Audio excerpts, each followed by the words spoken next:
Baik, bismillahirrahmanirrahim. Assalamualaikum warahmatullahi wabarakatuh. Waalaikumsalam warahmatullahi wabarakatuh.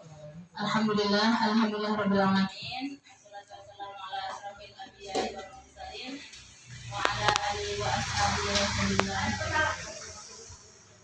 Puji syukur kehadirat Allah Subhanahu wa taala yang telah memberikan kita kesempatan sehingga kita bisa bersama-sama di sekolah yang kita cintai ini. Diucapkan alhamdulillah rabbil alamin. Dan shalawat disertai salam kepada Rasulullah Sallallahu alaihi wasallam. Baik, pada kesempatan kali ini ada dua agenda yang akan kita laksanakan. Mohon maaf sebelumnya, yang terhormat Bapak Kepala SMKN 113 Kota Kampar, kemudian menghormati Bapak Ibu Majelis Guru Tata Usaha Pegawai SMKN 113 Kota Kampar. Adapun agenda kita pada hari ini yaitu pengimbasan modul 1.4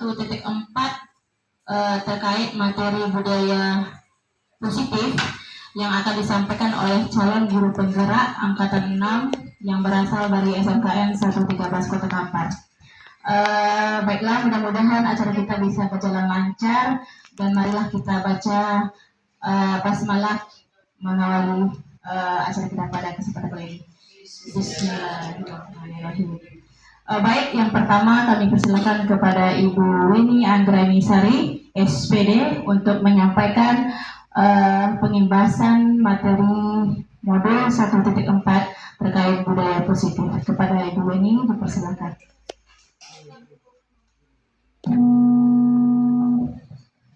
Baik. Assalamualaikum warahmatullahi wabarakatuh. Alhamdulillah kita ucapkan kepada Allah Subhanahu wa taala yang telah memberikan kita kesempatan dan kesehatan untuk bisa sama-sama hadir di acara kita hari ini, yaitu pengimbasan atau diseminasi dari modul yang telah saya pelajari dalam pendidikan guru penggerak, yaitu mulai dari submodul 1.1 sampai submodul 1.4, yaitu tentang budaya positif. Selawat beserta salam juga tidak lupa kita hadiahkan kepada Nabi kita, yaitu Nabi Muhammad SAW, dengan melafazkan Allahumma sholli ala sayyidina Muhammad wa ala ali Muhammad. Terima kasih saya ucapkan kepada Bapak Ibu guru semuanya, lupa yang terhormat Bapak Kepala Sekolah beserta Bapak Ibu Majelis Guru yang bisa hadir atau berkesempatan meluangkan waktunya untuk hadir pada acara kita pada hari ini. Di sini saya di depan bukan seolah menggurui ya. Kebetulan saya ada kesempatan untuk menimba ilmu dan di sini saya membagikannya sama-sama. Di sini sebelum saya memulai untuk berbagi, ada beberapa hal yang ingin saya berikan sebagai ice breaking untuk kita lebih semangat ke depannya dalam pengimbasan ini. Yang pertama di sini boleh Bapak Ibu tengok. Apakah jelas? Sangat jelas ya Bapak Ibu. Untuk yang di depan boleh Bapak Ibu tengok. Silakan Bapak Ibu baca dan dijawab boleh. Saya kasih kesempatan waktu sekitar 10 menit. Apakah kira-kira dari jawaban yang ada di depan ini? Silakan Bapak Ibu.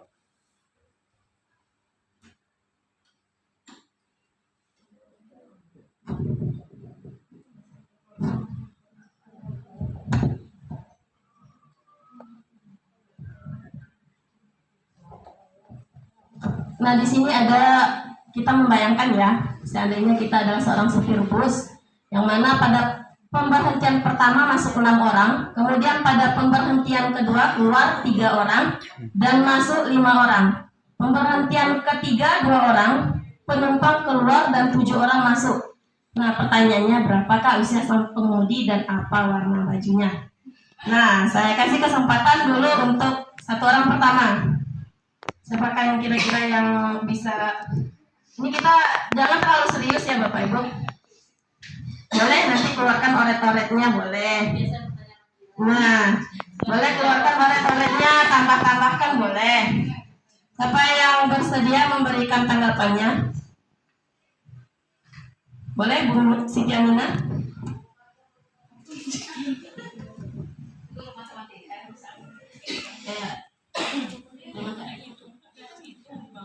Sebenarnya terima kasih atas kesempatan yang diberikan. Baik, sepertinya pertama basic saya bukan matematika, jadi ini analisanya bukan dari orang matematika ya. Dan sepertinya setelah saya lihat ini antara pertanyaan dengan pernyataannya itu nggak nyambung ya. Tapi boleh juga jawabannya berarti nggak nyambung. Boleh terserah Bapak Ibu. Ya. Nah, Berapa usia sang pengemudi? 38 tahun. alasannya?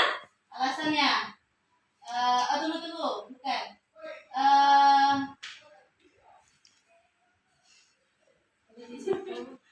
Nanti mungkin alasannya ya. Oh, boleh. Iya, lanjut, simpan. Nah, apa bajunya? Bajunya hitam. Ya. Belum ada alasannya ya? Iya. Nah, terima kasih Bu Siti Aminah. Di sini Bu Siti Aminah menyatakan kalau usianya itu 38 dan warna bajunya itu adalah hitam.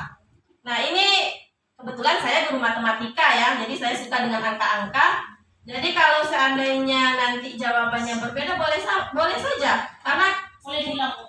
tidak boleh Ibu. Ada kesempatan itu. Nah, boleh. Nah, ada Bapak. Silakan Bapak.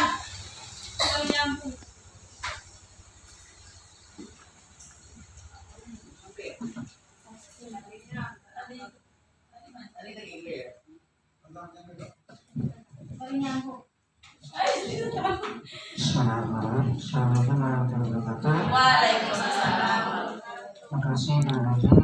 Saya membuat tambahan kata 6 ya. Fokus saja kepada pertanyaan ini. Bayangkan Anda selalu supir bus. Pertanyaannya berapa usia sang pengemudi? Usia saya tadi 48 tahun. Dengan baju saya bagaimana hari ini? Nah,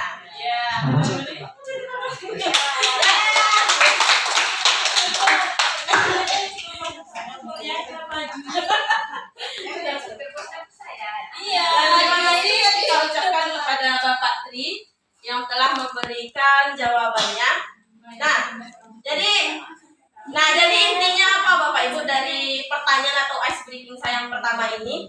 Kita jangan terfokus ke dalam soal yang terlalu panjang atau berbentuk uraian. Kita fokus ke pertanyaannya dan inti atau pertanyaan pemantik ya. Kalau seandainya kita guru itu nanti ada namanya pertanyaan pemantik. Jadi pertanyaan awalnya itu, bayangkan Anda seorang supir bus. Jadi kita menghayal diri kita sendiri. Jadi terserah berapa angkanya di situ diterangkannya, terserah. Intinya pertanyaannya kan berapa usia sang pengemudi? Ya usia kita sendiri.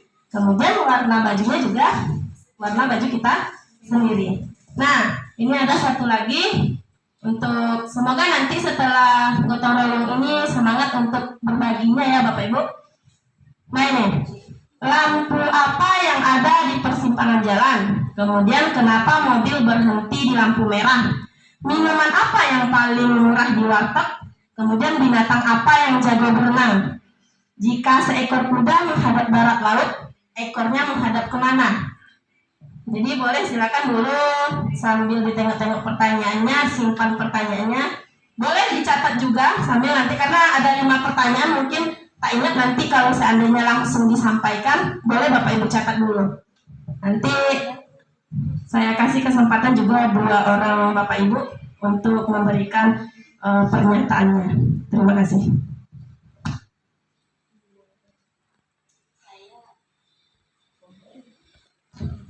Boleh? Ya. Ya. Oke, pertanyaan pertama, lampu apa yang ada di persimpangan jalan? Lampu merah, kuning, hijau. Oke, berarti ada 3 lampu. Iya. Nah, lanjut pertanyaan kedua. Kenapa mobil berhenti? Saya tadi. Ya, boleh. Kenapa mobil berhenti di lampu merah? Karena direm. Kemudian pertanyaan ketiga. Minuman apa yang paling murah di warteg? Minuman bening.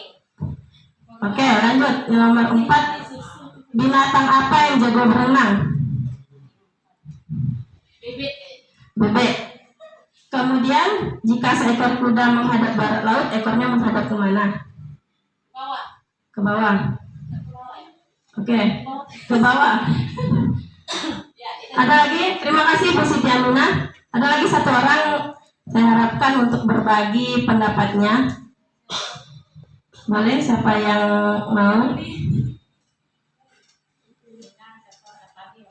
Boleh Ibu Fani? Langsung saja untuk pertanyaan pertama, lampu apa yang ada di persimpangan jalan? Lampu apa yang ada di persimpangan jalan itu lampu merah, kuning, hijau. Oke, Yang kedua, kenapa mobil berhenti di lampu merah? ya, Sama mobilnya karena direm. oke, Yang ketiga, minuman apa yang paling murah di warteg? Beras. oke, Kereta apa yang paling jago berenang? Ikan. oke, ikan. Lanjut, Jika seorang seekor kuda menghadap barat laut, ekornya menghadap ke bawah. Oke. Nah, untuk jawabannya di sini sudah juga saya ketikkan. Nah, ini jawabannya Bapak Ibu. Lampu merah, kuning dan hijau ya. Betul. Nah, untuk yang keduanya itu lampunya karena direm. Ya, karena walaupun apa warna lampunya, kalau tidak direm dia tidak akan berhenti. Itu logikanya Bapak Ibu. Kemudian air yang paling murah itu adalah bening. Hati-hati, kadang kita membedakan antara bening dan putih itu. Nah iya, termasuk berarti kan aqua gelas itu termasuk air mineral. Nah karena kita ini sering menyatakan kalau air bening itu adalah air putih, sementara putih itu seperti kertas ini atau air susu. Nah air susu ini mahal sekarang ya Bapak Ibu. Nah kemudian, nah kalau berenang itu ikan itu memang dia berenang. Jadi kalau ikan mah memang menyelam, berarti intinya yang pandai berenang itu adalah binatangnya bebek, karena ikan itu udah kodratnya dia berenang. Dia menyelam, tidak berenang. Jadi kalau bebek itu dia bisa berenang, berarti mengambang dia ya. Tidak pernah kan kita menengok ikan yang hidup itu mengambang. Nah, kemudian kalau ekor kuda tadi mau kemanapun dia menghadap, ekornya akan selalu ke bawah. Jadi tidak tergantung arahnya. Ya, terima kasih Bapak Ibu, sedikit ice breaking dari saya. Nah, ini kita masuk ke materi yang intinya, yaitu tentang elaborasi pemahaman ya. Di sini elaborasi pemahaman tentang modul titik 14, yaitu budaya positif. Ini dia.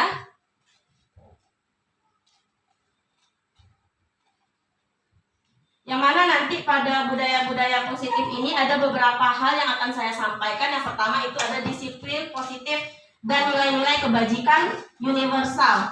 Kemudian ada teori motivasi, hukuman dan penghargaan, kemudian restitusi dan keyakinan kelas. Kemudian ada yang keempatnya kebutuhan dasar manusia dan dunia berkualitas. Kemudian ada restitusi dan posisi kontrol, dan pada segitiga restitusi. Ini materi saya kali ini, kenapa kami sepertinya dipilih ini, karena ini banyak efeknya kepada kita pembelajaran baik di dalam kelas maupun sebagai seorang guru di sekolah.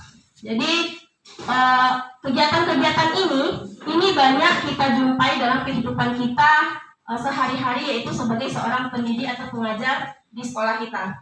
Nah, disiplin positif dan nilai-nilai kebajikan universal itu ini dia diawali dengan perubahan paradigma.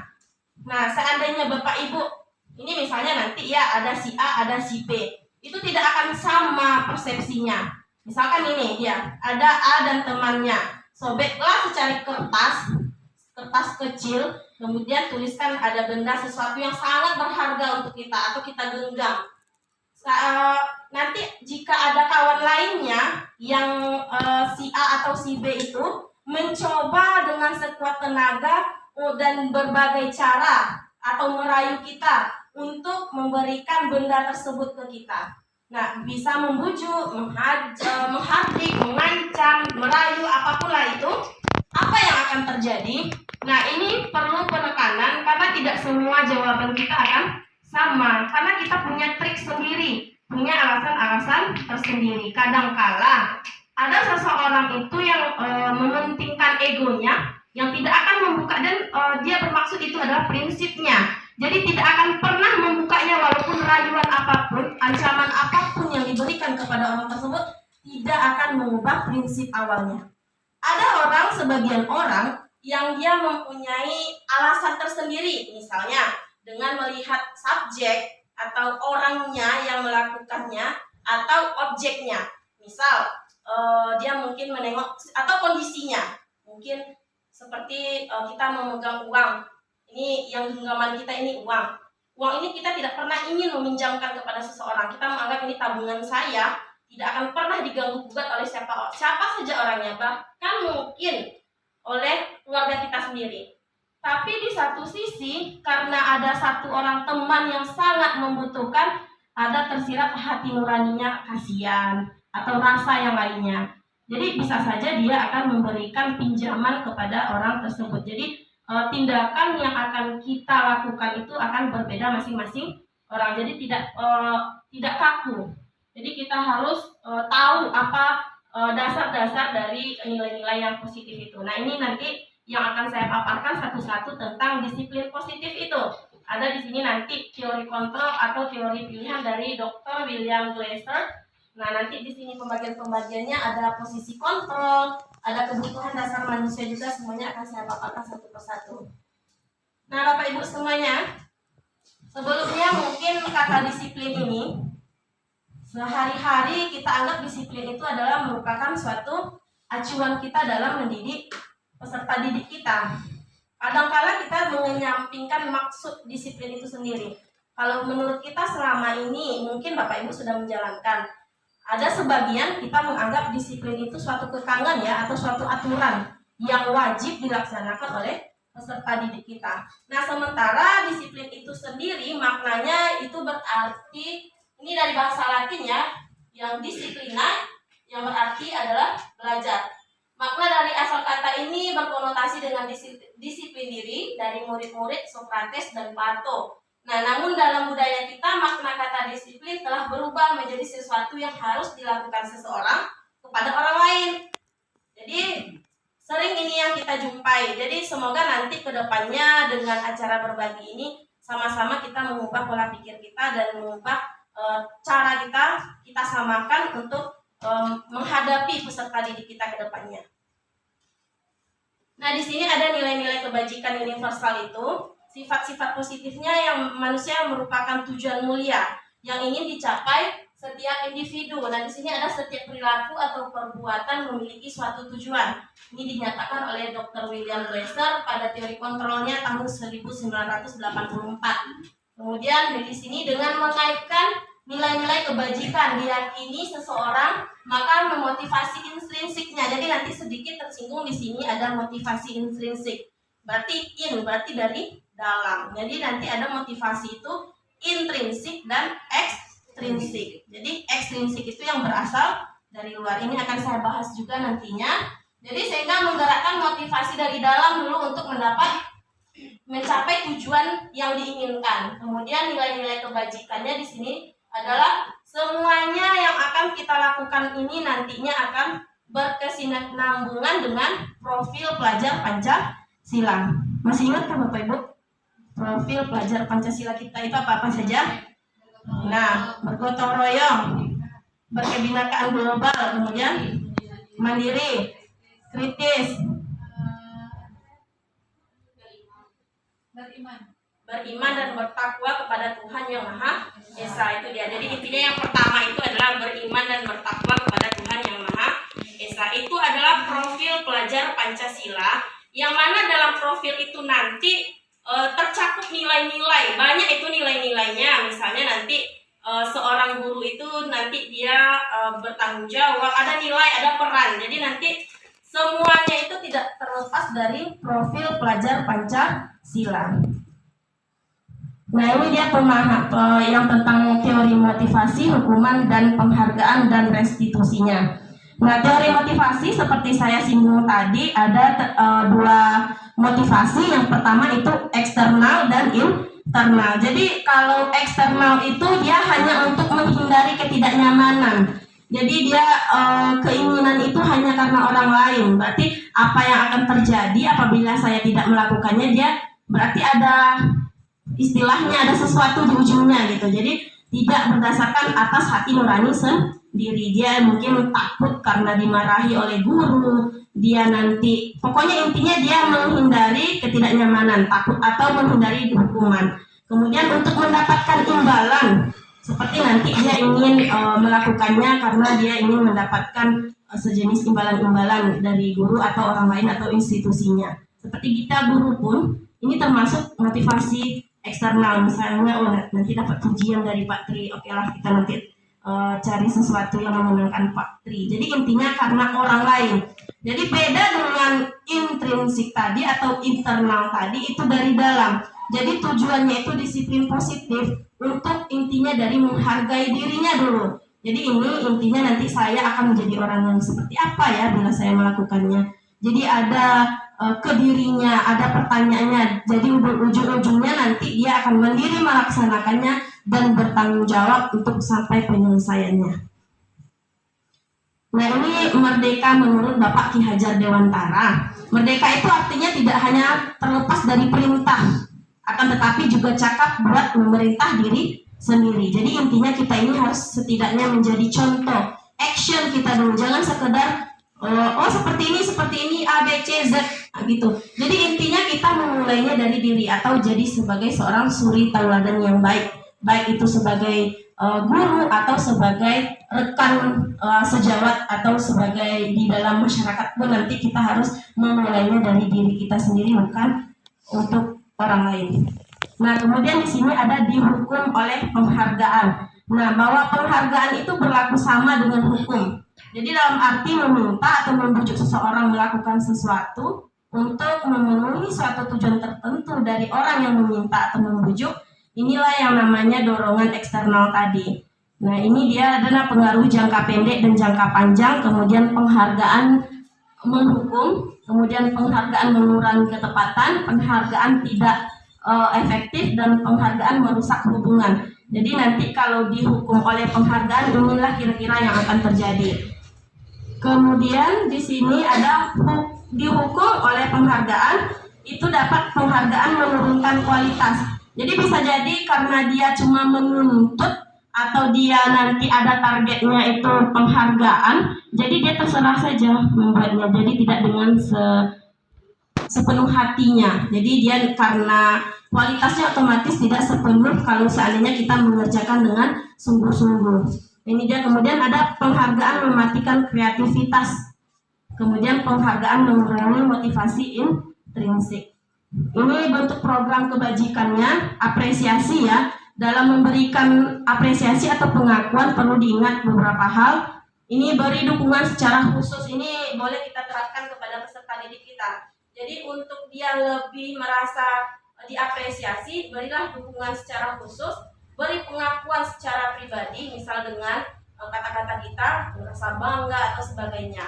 Kemudian beri pengakuan kepada semua murid, jadi tidak terfokus ke murid yang tertentu saja, misalnya mentang-mentang dia karena murid dia pintar atau berprestasi lainnya, jadi tidak seperti itu. Jadi kita tetap ke semua siswa kita tanpa membeda-bedakan. Kemudian beri pengakuan secara konsisten, jangan sekali saja, karena kadang-kala kita yang konsisten ini, saya sendiri pun mengakui untuk konsisten inilah yang jarang ya, yang susah untuk kita laksanakannya.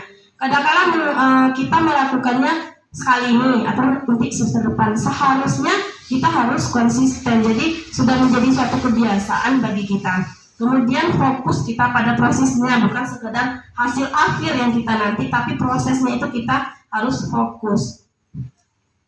Nah, di sini ada contoh pengakuan atau apresiasi kebajikan. Nah, misal di sini, ini salah satu kalimatnya saja. Misalnya di pembuka, oh kemarin saya perhatikan Ananda seperti ini, misalnya. Jadi atau nilai kebajikannya, rasa empatimu besar sekali. Ini cuma sekedar kata-kata biasa saja. Bisa saja nanti Bapak Ibu kembangkan kata-katanya. Yang penting nanti contoh atau pengakuannya itu yang berhubungan dengan kebajikan.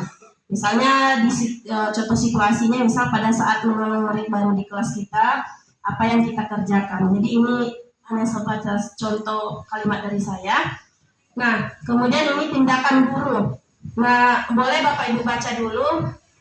Menurut Bapak Ibu yang sudah Bapak Ibu lakukan di dalam kelas, tindakan seperti ini apakah hukuman atau konsekuensi?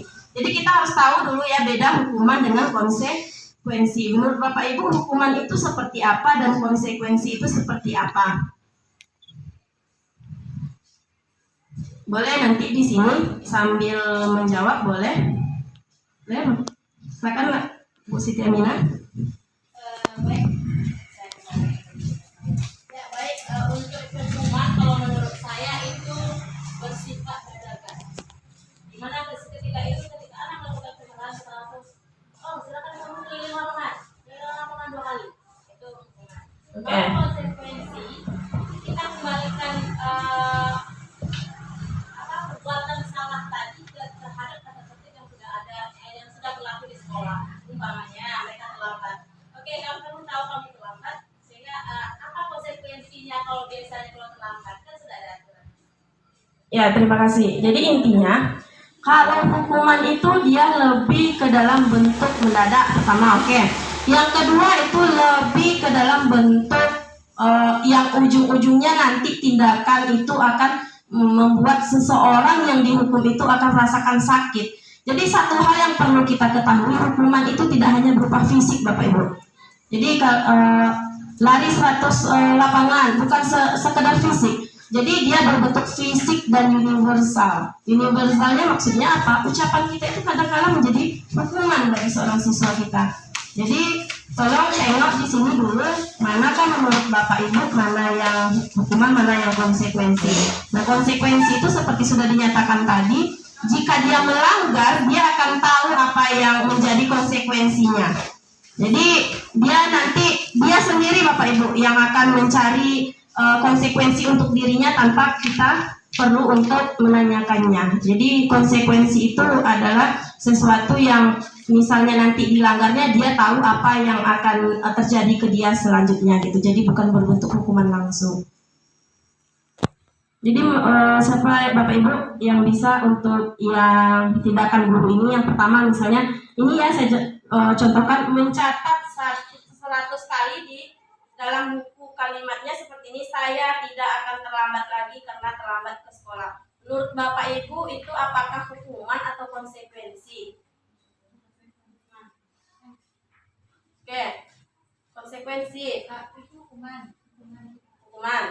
Kemudian lari mengelilingi lapangan basket 2 kali karena terlambat hadir di sekolah. Konsekuensi. Kemudian yang ketiga, murid diminta untuk push up 15 kali karena tidak menggunakan masker ke sekolah. Hukuman. Nah, ada yang bilang ini hukuman, ada yang bilang ini konsekuensi. Kemudian menggantikan kertas tugas teman yang telah dicoret-coret.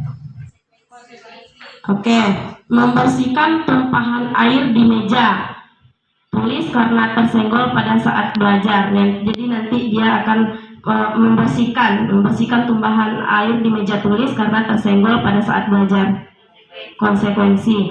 Kemudian murid disuruh untuk mengenakan sepatu seharian di sekolah karena tidak mengenakan sepatu hitam.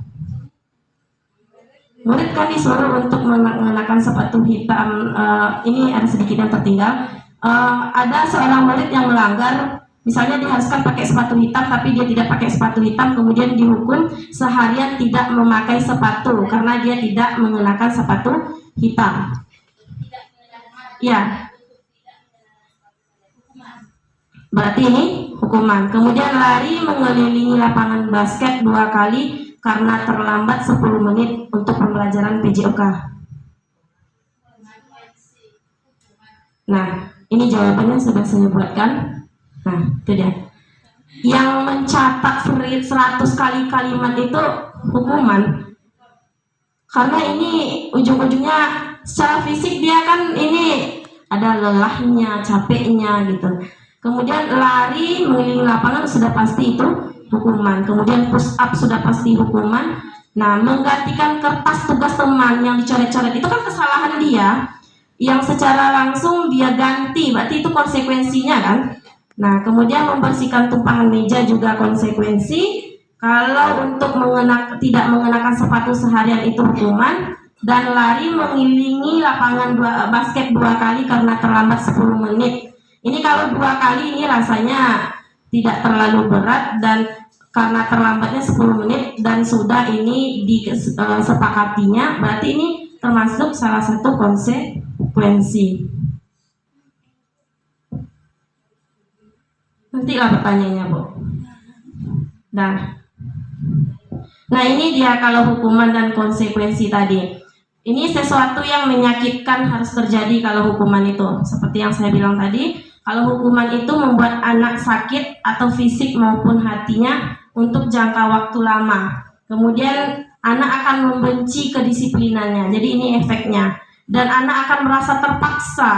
Jadi karena hukuman ini ada berupa paksaan. Kemudian mendorong anak menyakiti dirinya sendiri dan konsep diri yang buruk. Anak belajar untuk menyembunyikan kesalahannya, marah, rasa bersalah, dipermalukan, merasa tak dihargai. Nah, sementara untuk konsekuensi itu, sesuatu harus terjadi, kemudian membuat anak merasa tidak nyaman dalam jangka waktu pendek. Jadi anak menghargai disiplin di akhirnya. Kemudian ada stimulus dan tanggapan, dan mendorong anak agar mudah menyesuaikan diri. Kemudian di sini ada konsep diri yang baik. Nanti ujung-ujungnya dengan konsekuensi ini dia tahu apa konsekuensi dari pelanggaran yang telah dia lakukan. Nanti akan muncul konsep dirinya yang baik. Kemudian anak belajar untuk mematuhi peraturan. Kemudian kehilangan hak, dibuat tidak nyaman atau diasingkan untuk sementara. Nah, itu tadi maksudnya kenapa saya nyatakan yang pertama ini pasti Miss Amina menyatakan kalau lari itu merupakan hukuman.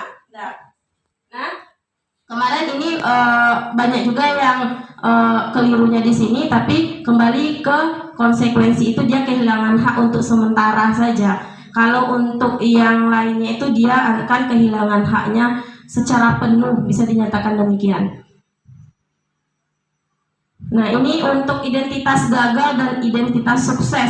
Jadi kalau kita di hukuman, kalau kita memberikan hukuman itu tergolong kepada identitas gagal. Sementara kalau untuk identitas sukses itu disiplin, dia akan tahu konsekuensinya. Jadi dari konsekuensi ini akan kita lakukan semacam pendekatan ke anak, yang mana nanti ini di akhirnya ada restitusi.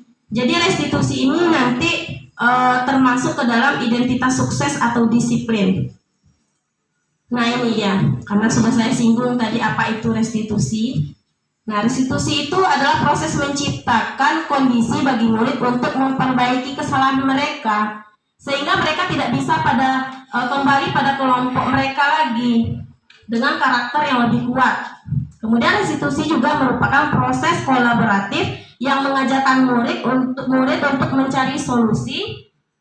Kemudian nanti murid itu akan tahu dengan kesalahannya sendiri di ujungnya tanpa kita memberitahunya. Jadi dengan pendekatan ini nanti kita akan melakukan semacam konseling juga ini dengan siswa kita. Jadi nanti siswa tahu apa yang kesalahan-kesalahan yang telah diperbuatnya, kemudian konsekuensinya apa, kemudian nanti di akhir kita akan melakukan restitusi, yaitu menciptakan kondisi bagi murid untuk memperbaiki kesalahan mereka. Jadi ini 9 ciri-ciri restitusi itu. Yang pertama itu bukan untuk menebus kesalahannya, namun untuk belajar dari kesalahan. Jadi jangan nanti dia sudah mengakui kesalahannya, kita menghukum. Jadi intinya tidak ada lagi hukuman di dalam lingkupan sekolah. Jadi kalau sudah siswa kita itu mengakui kesalahannya, nanti siswa itu akan tumbuh rasa ingin belajar dari kesalahannya. Jadi kemudian ciri-ciri restitusi itu memperbaiki hubungan, tawaran bukan paksaan. Kemudian restitusi menuntun untuk melihat ke dalam diri dan mencari kebutuhan dasar yang mendasari tindakannya. Kemudian restitusi diri adalah cara yang paling baik. Kemudian nanti restitusi ini terfokus pada solusi. Dan restitusi akhirnya nanti akan mengembalikan murid yang berbuat salah. Ini tidak akan pernah ya. Jadi intinya nanti kita mengharapkan dari restitusi ini kita mendapatkan peserta didik yang sudah secara emosionalnya sudah positif ya. Ini kolaborasi yang pembelajaran yang ketiganya tentang keyakinan kelas. Nah ini dia, mengapa tidak peraturan? Karena setahu kita selama ini yang ada di sekolah kita itu adalah peraturan ya. Kenapa peraturan? Kenapa tidak peraturan saja? Kenapa harus ada keyakinan kelas? Nah, kalau di sini ini pertanyaannya, mengapa kita memiliki peraturan harus menggunakan helm bila mengendarai kendaraan roda 2? Kemudian mengapa kita memiliki peraturan 3M, menggunakan masker, mencuci tangan dan menjaga jarak? Kemudian untuk mendukung motivasi intrinsik nanti kita akan kembali ke yang sudah saya nyatakan tadi, yaitu keyakinan-keyakinan itu lebih menggerakkan seseorang dibandingkan mengikuti serangkaian peraturan-peraturan. Jadi kalau seandainya peraturan itu sering kan dilanggar oleh siswa itu karena apa? Karena dia itu saja, nanti paling diproses seperti ini. Kalau keyakinan ini dengan adanya masalah nanti kita lakukan restitusi, ujung-ujungnya siswa kita ini kalau seandainya restitusi kita bagus, kita tidak perlu lagi memberikan konsekuensi kepada murid kita, bahkan dia sendiri nanti yang akan menyatakannya konsekuensi apa yang akan dilakukannya. Kalau sudah seperti itu berarti sudah restitusi dan keyakinan kelas kita sudah terlaksana dengan baik. Sebagai contoh misalnya seperti ini, ada anak-anak kita ini yang telat untuk datang sekolah. Dia sepertinya dia terus yang datang terlambat. Jadi dengan adanya restitusi atau pendekatan atau nanti kita kondisi untuk mencari dan menyelesaikan masalahnya, dia akan tahu nanti permasalahan dia sendiri yang kita tidak perlu. Jadi sepertinya apa yang harus ibu berikan konsekuensi, tidak lagi kita menanyakannya. Jadi kadangkala nanti pada saat kita bertanya ke dia, sudah tahu Ananda apa kesalahan Ananda? Sudah Bu, saya mohon maaf karena akhir-akhir ini saya sering telat dan saya akan memperbaikinya. Salah satu contohnya seperti apa yang bisa Ananda lakukan? Untuk saat ini saya mohon dulu kepada ibu untuk tidak memanggil orang tua saya. Saya akan merubahnya jika nanti dalam 1 bulan atau 1 minggu ini saya tidak berubah, ibu boleh panggil orang tua. Berarti kan dia sudah tahu ujung-ujungnya dari tindakannya itu nanti ada suatu proses pemanggilan orang tua. Tidak perlu lagi kita yang mengancam-ancam. Nah, masuk. Sudah 3 kali nih absennya, nanti kalau seandainya tidak masuk, kalian dipanggil orang tuanya. Itu berarti restitusi kita masih belum jalan atau belum berhasil. Tapi kalau sudah peserta didik kita itu yang langsung tahu konsekuensinya dan dia yang langsung menyatakan nanti apa yang akan dilaksanakan konsekuensinya ke dirinya, berarti kita sudah berhasil dalam melaksanakan restitusi tersebut. Nah, jadi ini budaya positif itu berawal semuanya itu dari peraturan kelas dulunya.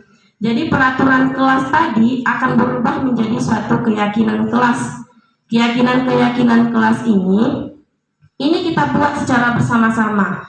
Kita buat dulu kesepakatan kelas dengan siswa, kemudian mewujudkannya ini bersama-sama nanti. Yang namanya kesepakatan kelas otomatis kita bermusyawarahnya dengan semua anggota kelas. Jadi nanti dari kesepakatan itu akan terciptanya suatu keyakinan kelas. Jadi sebagai salah satu contohnya kesepakatan kelasnya misal tidak boleh jika kita terlambat masuk 3 menit atau 5 menit dari guru, berarti nanti belajarnya misalnya di lantai, duduknya tidak di kursi. Keyakinan kelasnya apa? Berarti keyakinan kelasnya harus masuk tepat pada waktunya. Berarti keyakinannya masuk sesuai dengan waktu yang sudah kita sepakati. Berarti tidak ada lagi siswa yang terlambat. Jadi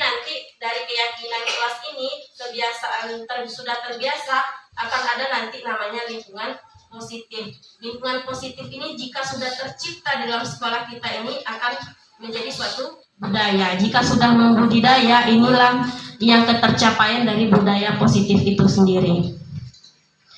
Ini contoh kegiatan pendalaman keyakinan kelas. Ini nanti akan saya berbagi juga karena memang kemarin sudah berdiskusi juga dengan beberapa wali kelas. Sebaiknya nanti setiap kelas itu kita tempel keyakinan kelasnya supaya nampak nanti setiap siswa itu perubahannya seperti apa. Mulai nanti kita terapkan satu-satu.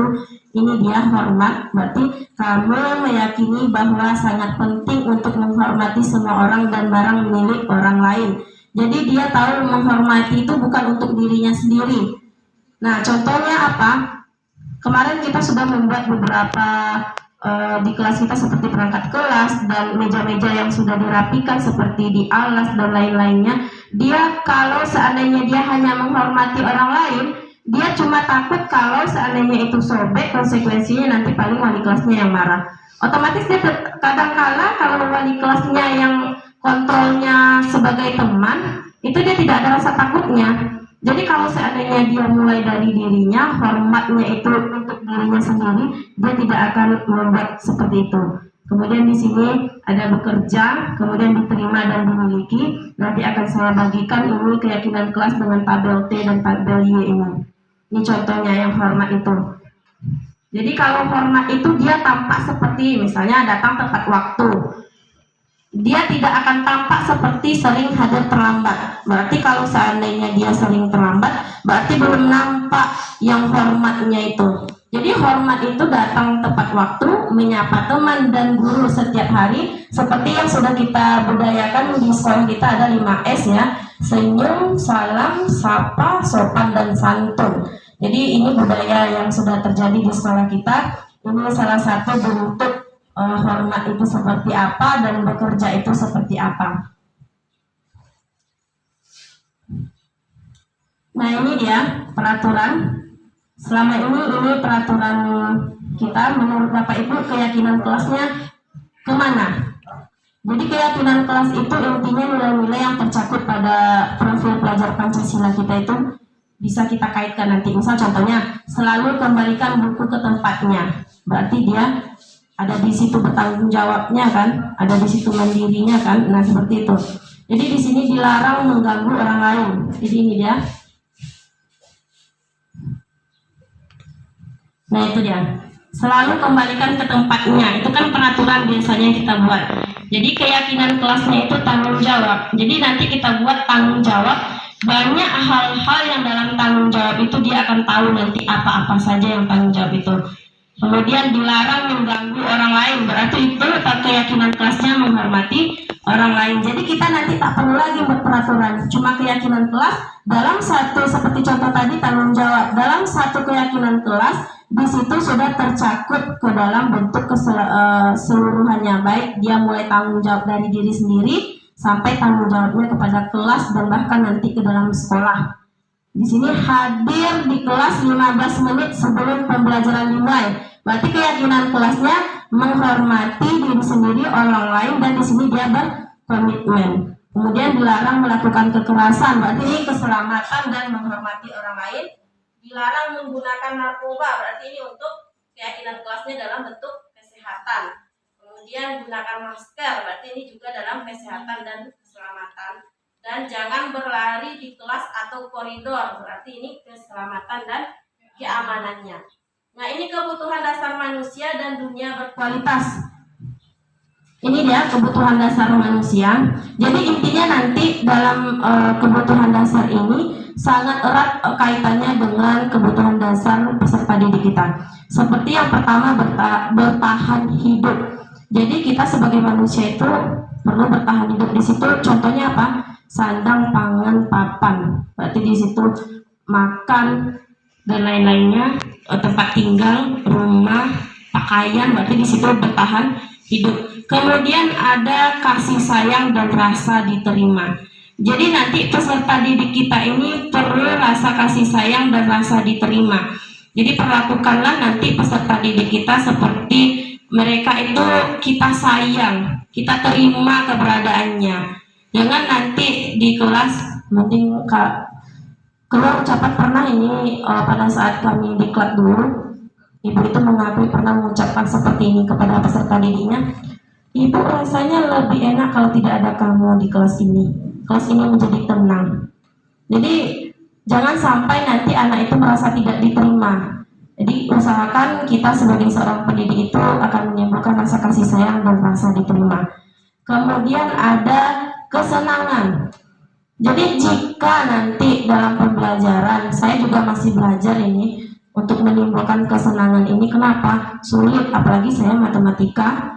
Ini sulit sekali untuk kesenangan peserta didik. Kenapa? Kesenangan ini apa? Minatnya, senang. Dia merasa senang dengan pembelajaran kita. Jika peserta didik tidak senang, atau ada mungkin nanti ya dia yang sibuk sendiri, dia yang main-main di kelas, itu sebetulnya kita tidak perlu menyalahkan si anaknya. Itu perlu kita bertanya ke diri kita, apa rasanya yang kurang di kita.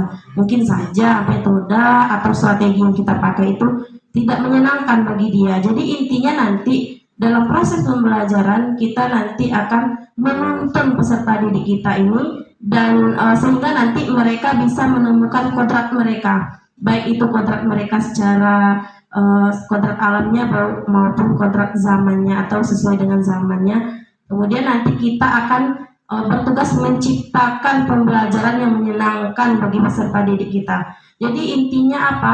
Kita ini seperti kata menghamba kepada anak ya.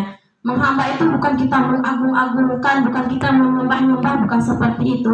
Kita ini pusat pendidikan kita ini adalah peserta didik. Jadi sebetulnya kan kalau logikanya dia yang butuh ilmu, kok kita yang sepertinya seperti ini ya, yang mencari-cari ilmu untuk berubah, ingin cari diklat, cari strategi, cari metode, kan toh sebetulnya mereka yang butuh. Itulah yang maksudnya menghamba. Yang butuh itu peserta didik, kita yang mencari ilmu untuk menyenangkan mereka. Jadi salah satu nanti tujuan kita di akhirnya itu adalah membuat peserta didik kita merdeka dan bebas. Nah, itu dia maksudnya kebebasan.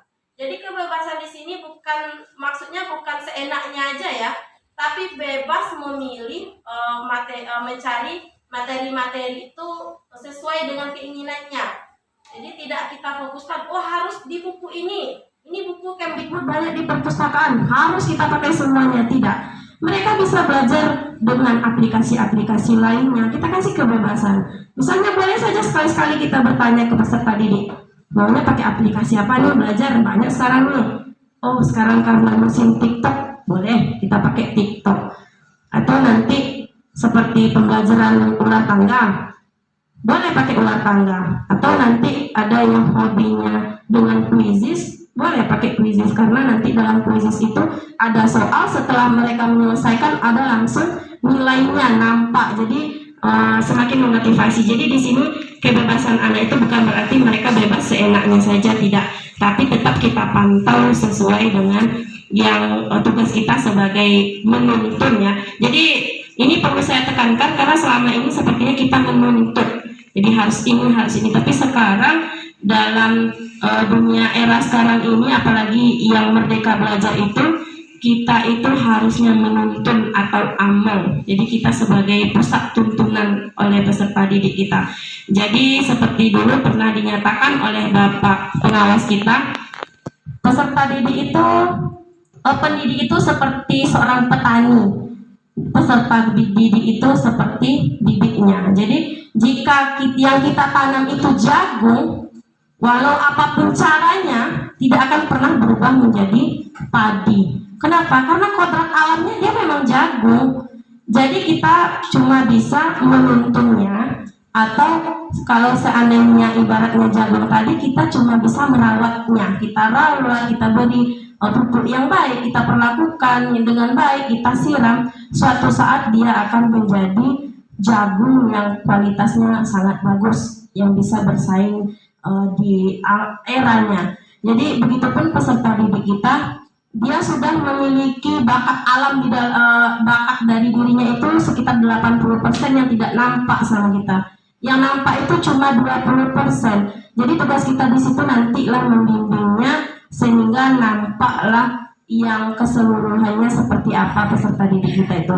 Kemudian di sini ada penguasaan. Penguasaan di sini apa? Ada peserta didik kita itu nanti yang penguasaannya dalam, misalnya dia tidak semuanya penguasaannya sama ya.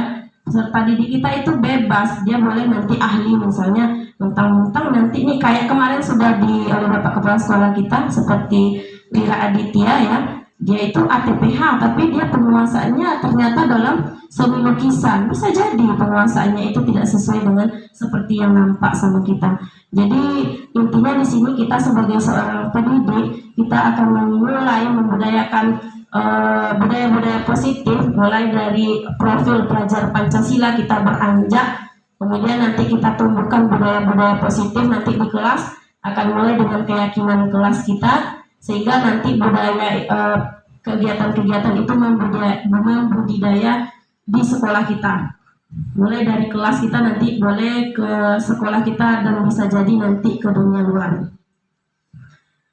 Nah, ini ada 5 posisi kontrol. Nah, inilah yang sering kita pakai juga dalam penyelesaian masalah di kelas, baik pun di kelas maupun tidak. Intinya penyelesaian masalah kepada peserta didik kita. Nah, ini identitas gagalnya atau kontrol dari luar.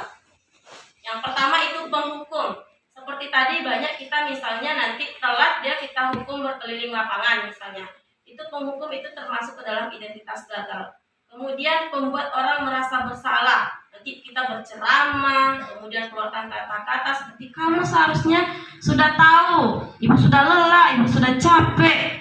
Kita berceramah panjang lebar ke mereka, itu pembuat orang merasa bersalah. Ini mungkin juga pernah kita lakukan. Kemudian yang posisi identitas berhasil atau sukses itu adalah ada 3. Ada teman, kita membuat dia seolah-olah teman, jadi tidak ada batasan dengan kita. Cuma kekurangannya nanti kalau kita di posisi kontrol teman ini akan nampak berbeda nanti peserta didik kita ini antara guru A dengan guru B. Kenapa? Mungkin kontrol teman pada guru A ini lebih dominan pada kontrol guru B, sehingga nanti yang lebih disayang pasti guru A gitu. Jadi masih ada kekurangannya. Kemudian di sini ada kontrol pemantau. Di sini dia menghitung, mengukur, kemudian apa peraturannya, kemudian nanti menyesuaikan diri. Jadi ini masih bersifat pemantau. Sebaliknya nanti jika kita sudah berhasil di sekolah kita ini, kita tanamkan posisi kontrolnya. Semoga nanti semua kita di sini ini dia akan memiliki posisi kontrol manajer. Di sini nanti manajer itu dia mulai mengajukan pertanyaan-pertanyaan. Jadi nanti jika siswa bersalah bukan langsung kamu salah seperti ini, sudah sering, tidak. Jadi kita tidak langsung nanti menanyakan apa, pasti kita akan memulainya pendekatan dulu ke dia. Kemudian ada nanti seperti penyelesaiannya, ini ada di restitusi tadi. Ini dia pernyataan-pernyataannya ada di sini. Saya kecewa sekali dengan kamu. Ini contoh dari orang pembuat merasa bersalah. Kemudian di sini penghukum, kamu tidak pernah benar. Nah, jadi kata-kata yang seperti yang saya bilang tadi, penghukum itu tidak hanya sekedar dari fisik, tapi dari bahasa kita ke siswa itu sudah termasuk penghukum. Contohnya di sini, kamu tidak pernah benar melakukannya. Dia akan merasa dia salah terus. Dia merasa sakit mendengar kata-kata kita. Kemudian, ayo lakukan demi ibu atau demi bapak. Ini kan seolah-olah kita sudah dekat dengan dia. Kemudian pemantau ini dia, apakah kamu mau mendapatkan stiker bintang hari ini? Kemudian untuk manajernya di sini, bagaimana kamu bisa menyelesaikan? Jadi intinya nanti kalau kita sebagai manajer ini, siswa ini tahu kesalahannya, siswa ini bisa menyelesaikan atau mencari solusi dari permasalahannya. Kemudian ini juga salah satu contoh penghukum, kamu selalu yang paling terakhir, misalnya mengumpulkan tugas. Ini kan dia terlalu dijudge ya. Jadi contoh-contohnya seperti itu. Nah, penyelesaian dari permasalahan yang seperti saya contohkan tadi, misalnya ada siswa kita bermasalah, biasanya kita menyelesaikannya. Nah, inilah penyelesaiannya ini bisa dilakukan dengan segi 3 restitusi. Nah, ini dia. Ini semoga nanti bisa kita terapkan. Segi 3 restitusi ini dia ada 3 nanti, namanya segitiga, berarti 3 nanti restitusinya. Yang pertama, menstabilkan identitas. Jadi pada saat menstabilkan identitas itu bisa saja kalimat-kalimat kita seperti ini. Kita menyatakan ke dia perbuatan yang dia lakukan itu bukan sekedar dia yang melakukannya. Jadi bukan membenarkan, tidak, tapi kita memberikan dia, seperti contoh, setiap orang pasti pernah melakukan kesalahan, atau kamu bukan satu-satunya yang pernah melakukan ini. Jadi itu contoh menstabilkan identitasnya. Kemudian validasi kebutuhan, berarti contohnya kamu tentu punya alasan mengapa melakukan itu. Kenapa ini perlu validasi kebutuhan? Kadang-kala kita tidak pernah menanyakan ini. Misal salah satu contoh, ada seorang siswa yang mencoba izin karena ada mungkin orang tuanya sakit di rumah, tapi tidak ada kendaraan yang bisa mengantar. Dia mendapat telepon, tapi dia minta izin ke guru A, ke guru B, tanpa ditanya dulu alasannya dia izin. Bu, saya mau izin, tapi dia juga tidak menjelaskan kenapa izinnya. Kita langsung, tak boleh. Kemudian ke guru B dia juga coba, tidak boleh. Akhirnya dia cabut, kemudian besok kita proses. Sebetulnya itulah yang gunanya validasi kebutuhan. Kita tanyakan, kamu tentu punya alasan mengapa kamu melakukan itu. Jadi kita tahu apa yang terjadi sebetulnya kepada siswa kita itu, tanpa nanti langsung menghukum atau memberikan kalimat-kalimat yang menyatakan dia langsung salah gitu. Kemudian yang ketiga itu menanyakan keyakinan. Jadi dari apa yang telah dibuatnya, seperti yang saya nyatakan tadi, dia tahu nilai-nilai keyakinan apa yang sudah dia langgar gitu. Jadi contohnya nilai-nilai apa yang telah kita sepakati, berarti dia tahu nilai-nilai kita sepakati di kelas seperti ini, berarti itu sudah dilanggarnya. Berarti dia sudah paham apa-apa saja yang telah dilanggarnya dari keyakinan atau kesepakatan kelas yang sudah disepakati bersama-sama di kelas. Kemudian boleh kita tanyakan juga seperti ini, kamu ingin menjadi orang apa, atau ingin menjadi orang yang seperti apa ke depannya. Bisa demikian. Jadi prosesnya itu pakai segitiga restitusi ini, tapi kita ini tidak kaku. Bisa saja nanti ini dia kita pakainya terbalik, boleh. Mungkin saja nanti kalimat kita dahulunya menanyakan keyakinan, boleh dia fleksibel Bapak Ibu. Jadi tidak harus menstabilkan identitas duluan, tidak. Jadi dia memang 3, tapi urutannya ini tidak kaku. Karena kita dalam penyelesaiannya kita kan tak ada teks ini, tak ada naskah kan. Kadang-kadang yang keluar sama kita itu apa yang terpikir. Nah mungkin keyakinan kelas dulu lah yang disinggung, boleh. Jadi tidak harus dimulai dari menstabilkan dulu baru validasi, tidak. Jadi boleh kita memulainya dari mana saja. Nah di sini untuk menstabilkan identitasnya, salah guru berkata berbuat salah itu hal yang manusiawi, atau tidak ada manusia yang sempurna. Ini contoh-contoh kalimat menstabilkan identitas ya. Bapak Ibu juga pernah berbuat salah. Kita boleh mengakui itu kepada siswa kita. Kemudian Bapak Ibu tidak tertarik untuk mencari tahu siapa yang benar. Kita di sini untuk lebih fokus kepada menyelesaikan masalah. Kemudian kalau kamu menyalahkan dirimu sendiri terus-menerus, apakah kamu bersikap baik kepada dirimu sendiri? Ini salah satu contoh kalimat kita untuk menstabilkan identitas. Nah ini untuk validasi kebutuhan tadi, salah satu contoh kalimatnya. Kamu bisa saja kan melakukan yang lebih buruk, tapi kamu tidak melakukannya kan? Kemudian apa yang penting bagi kamu? Berarti intinya kita menanyakan validasi dia kebutuhannya. Jadi maukah kamu belajar cara lain untuk mendapatkan yang kamu butuhkan tanpa harus memukul? Misalnya nanti ada suatu kejadian dia berkelahi dengan kawannya, kita proses, boleh kita tanyakan seperti ini. Kemudian ini menanyakan keyakinannya, berarti apa nilai yang kita percaya di kelas. Jadi kita mulai dengan menanyakan keyakinan apa yang sudah kita yakini di dalam kelas yang sudah kita sepakati. Nanti dia akan tahu nilai-nilai apa yang telah dilanggarnya. Nah nanti ini Bapak Ibu akan saya bagikan juga beberapa contoh-contohnya lewat WA juga bisa nanti, dan PowerPoint ini juga siapa yang mau nanti boleh saya bagikan. Intinya nanti dalam kegiatan kita ke depannya kita akan melakukan semuanya mulai dari kesepakatan kelas. Kemudian positif diri itu mulai dari diri kita sendiri sampai ke lingkungan kita, bahkan nanti menjadi suatu budaya kita nantinya. Dan untuk penyelesaian masalahnya nanti bisa kita melakukan dengan restitusi.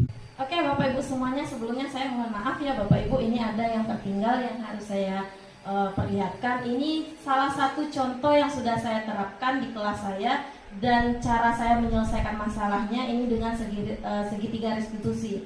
Nah ini sudah ada saya buatkan videonya, silahkan kita tonton bersama-sama Bapak Ibu.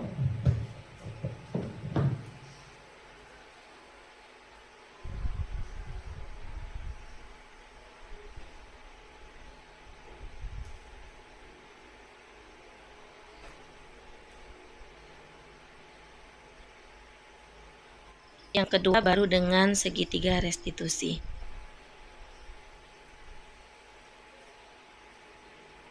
Assalamualaikum Bu Permisi. Waalaikumsalam, yuk silakan masuk yuk. Siang Ayu Bu. Siang Bu. Kenapa nih siang-siang ini kumpul di sini? Ayu ingin cerita Bu, Ayu merasa kesal. Ayu dikatain tukang mengadu oleh dia Bu. Ayu capek Bu, makanya Ayu marah-marah depan kelas dan balik katain dia. Oh seperti itu, wajar jika Ayu kesal. Ibu pun akan kesal jika dituduh demikian. Jadi apa yang Ayu lakukan pada saat itu? Ya Ayu langsung maki-maki dia di kelas depan teman-teman lain Bu. Soalnya Ayu kesal banget. Jadi begitu. Ayu melakukannya karena suatu alasan tertentu bukan? Iya Bu. Masa Ayu dituduh tukang mengadu? Ya wajar lah. Ayu mempertahankan harga diri Ayu. Iya Bu. Untung Ayu masih sabar dan menahan emosi dan hanya memakinya saja. Padahal sudah berguna-gunanya Bu. Iya, Ayu tetap memilih bertahan dan bersabar. Ayu tidak akan membuat lebih parah lagi kan? Iya Bu.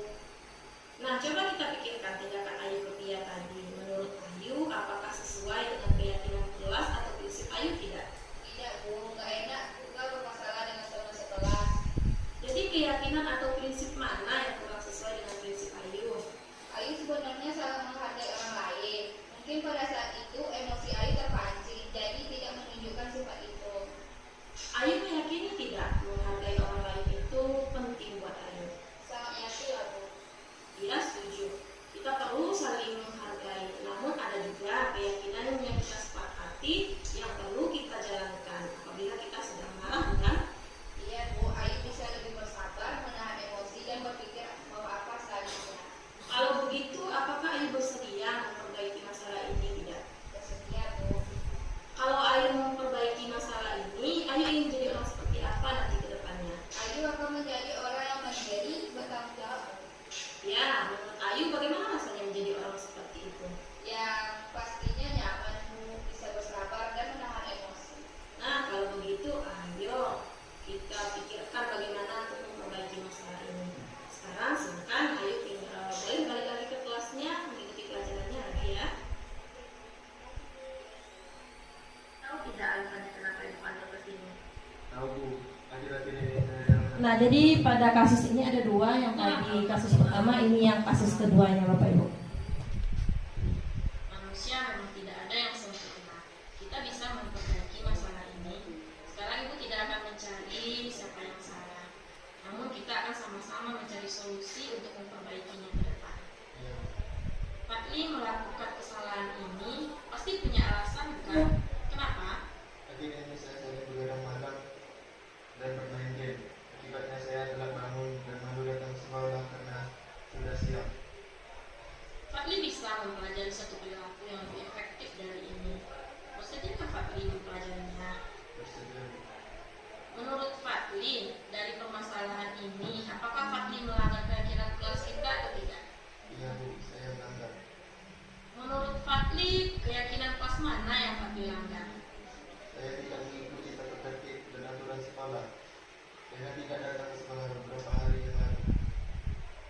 Menurut Fadli, sikap mandiri dan tanggung jawab penting tidak untuk diterapkan di dalam diri kita masing-masing? Kalau itu penting, kira-kira apa yang Fadli lakukan untuk memperbaiki masalah ini? Saya akan tidur lebih awal dari sebelumnya dan lebih pandai lagi dalam mengatur waktu, terutama bermain game. Bagus jika Fadli sudah memperbaikinya. Kira-kira Fadli akan menjadi orang seperti apa ke depannya? Saya akan menjadi orang yang lebih mandiri dan bertanggung jawab Bu. Baik, kalau sudah tahu apa yang harus dilakukan, sekarang Fadli Fakri boleh ke kelas dan siap-siap mengikuti pelajaran selanjutnya ya. Silakan ke kelas. Nah, demikian yang sudah saya terapkan di kelas atau dalam penyelesaian masalah yang saya lakukan kepada siswa-siswi saya. Semoga nanti ke depannya kita sama-sama bisa menerapkan segitiga restitusi ini ke depannya. Dan saya akhiri dengan Assalamualaikum warahmatullahi wabarakatuh. Atau nanti pakai segitiga restitusi. Demikian yang dapat saya sampaikan untuk materi hari ini, Bapak Ibu.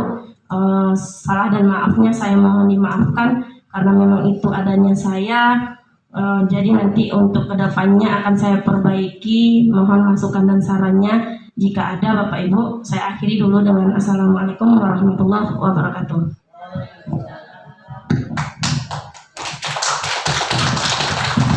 Subhanallah. Kasih aplaus dulu untuk Ibu Weni Anggerisari. Terima kasih Ibu Weni atas pemaparannya tentang modul 1.4 tentang budaya positif. Menarik sekali ya. Mudah-mudahan kita bisa menerapkan apa-apa yang menjadi yang seharusnya. Seperti apa sih kita sebagai guru seharusnya? Ya, mudah-mudahan bisa kita terapkan di sekolah yang kita cintai ini. Ya, demikian untuk acara sesi pertama. Terima kasih atas segala perhatian. Mohon maaf atas segala kekurangan. Billahi taufiq wal hidayah. Wassalamualaikum warahmatullahi wabarakatuh. Sebelum kami tutup, Bapak Ibu, ada rasanya pertanyaan dulu sebelum masuk ke sesi kedua. Tidak ada? Boleh, terima kasih. Demikian kami tutup, nanti akan dilanjutkan dengan sesi keduanya. Terima kasih. Assalamualaikum warahmatullahi wabarakatuh.